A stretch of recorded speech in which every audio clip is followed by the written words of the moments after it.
You know, when you think about Arizona mining, copper probably comes to mind, perhaps even gold. Yeah, but the valley is home to a rare gem, which is only found in 2 places on Earth, right here and in Siberia. As Jared Dillingham found out, the mine here only slightly easier to get to.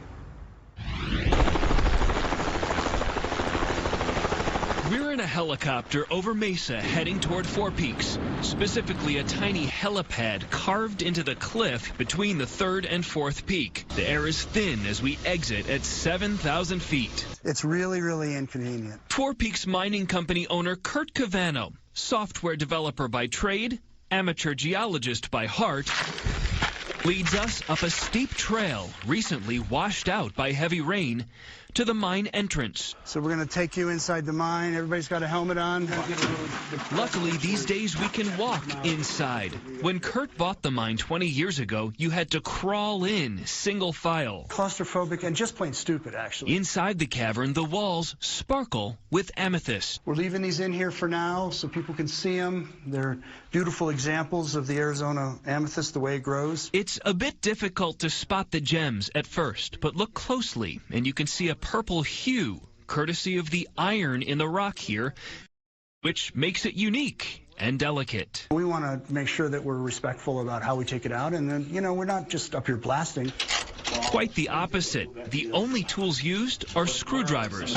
Miner Mike Blank and his wife Ty have been up here for 12 years. I grew up, my dad and my grandfather both retired from a copper mine, so I don't know anything else.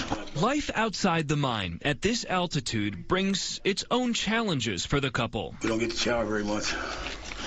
Even when we do got water, it's very little. We just maybe a gallon or 2 rinse off and try to get the stink away. The miners live in a small cabin on the peak, collect water in rain barrels, and have some pretty simple requests. Any special requests when they bring supplies? Cherry Coke. From the valley, we'll sometimes see what appears to be a dusting of snow on the Four Peaks. Reality up here is different. I've been stuck in a few storms up here. There's a couple of snowstorms that have snowed in for a while. That one, too, we had 4 feet. That was still here for 2 days before we could get out. It's a constant battle against Mother Nature, too, from rock slides to snowstorms to uninvited wildlife. There was a bear that wouldn't leave, actually, and the miners were stuck in the mine for a little while until the bear would leave. We hear him grunt and rocks coming down. He was trying to scare us, which he did.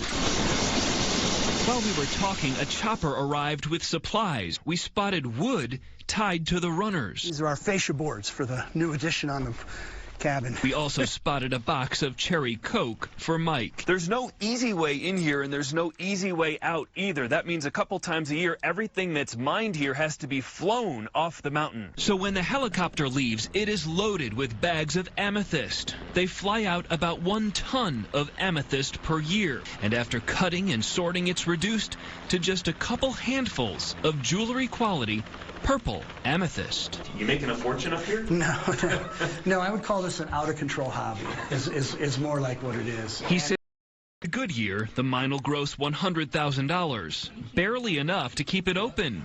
And that, Kurt says, is just fine. We kind of think of it not as we're miners or owners, we're kind of stewards of, you know, some really amazing Arizona history. On Four Peaks, I'm Jared Dillingham for Arizona's Family.